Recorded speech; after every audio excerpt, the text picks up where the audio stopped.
What's your health? Of course, upo ka. Hello, ako si Jennifer Torres, isang pathologist dito sa Calamba Medical Center. Ano ang hemophilia at paano ito nangyayari?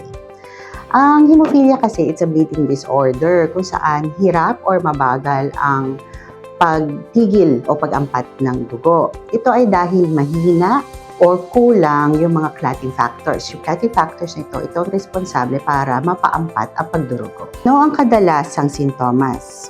Malalaking pamamasa, tapos ang pasyente kapag nagkasugat, ang tagal umampat ng pagdurugo. Ang pananakit ng mga kasukasuan, pero ito ay dahil sa namumuong dugo. Ano ang pinagkaiba ng hemophilia A and B? Ang kaibahan nila, yung hemophilia A, ang nawawala ay factor 8, samantalang sa hemophilia B ay factor 9.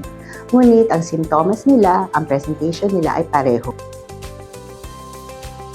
Sabi nila, kapag may hemophilia, hindi pwedeng mag-ehersisyo o maging active. Chismis, myth lang talaga siya.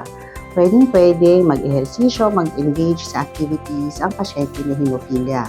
Ngunit syempre, kailangan siyang maging maingat at may guidance ng kanyang doktor. Ngayong Hemophilia Awareness Month, pakinggan natin ang ating katawan. Kapag may nararamdaman, huwag pong antayin lumala. Magpakonsulta na po sa Calamba Medical Center. Kalingang may husay at puso. Watch your health! Gabay sa kalusugan, hatid ng mga eksperto.